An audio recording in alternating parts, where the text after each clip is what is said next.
Hey guys, welcome back to my channel. তো কেমন আছো তোমরা সবাই? অনেক দিন হলো কোনো ভিডিও পোস্ট হয় না। তো চলো আজকে তোমাদের মাঝে একটা নতুন করে একটা ব্লগ ভিডিও নিয়ে আসি। ভিডিওর প্রথমেই যাকে দেখেছো ওটা হচ্ছে আমার ভাগ্নের জগদ্ধাত্রী পুজো উপলক্ষে আমাদের বাড়িতে এসেছে। তো কম বেশি অনেকটাই জানে এই মেকআপের ব্যাপারে। তো আমি বললাম চল, আমি তো মেকআপ করি না, আজকে তোর কাছ থেকে কম বেশি আজকে মেকআপ করে নেবো। তো চলো, আমি মেকআপ করছি, ফাইনাল লুক দেখার জন্য সবাই রেডি তো? কিন্তু পাড়ার লোক ছেলে শরীর কিরা হলো স্বাস্থ্য স্বাস্থ্য স্বাস্থ্য ধরে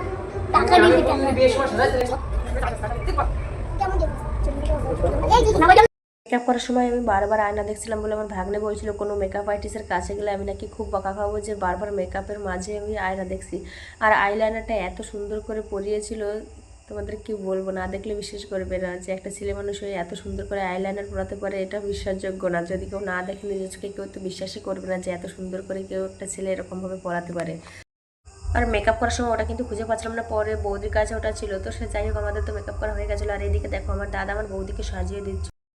তো দেখো, এটাই হচ্ছে আমার ফাইনাল লুক। তো কেমন লাগছে তোমরা প্লিজ কমেন্ট করে জানিও। দেখো সেই যে গুজে রেডি হয়ে চলে এসেছি জগদ্ধাত্রী পুজো উপলক্ষে, যে আজকে ফাংশন হচ্ছে, এসেই নাচ শুরু করে দিয়েছি। তো আজকে এসছে সেই রাহুল, যে চিরদিনই তুমি যে আমার সিনেমাটা করে সেই চরম ভাইরাল, চরম জনপ্রিয়তা লাভ করেছিল। তো আজকেই আসছে, তো লোকও কিন্তু প্রচুর হয়েছিল। তো চলো তোমাদের দেখাচ্ছি।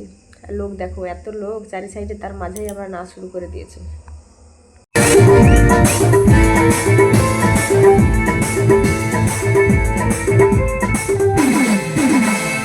तूने जो सोचा है समझा है जाना है वो मैं नहीं, वो मैं नहीं।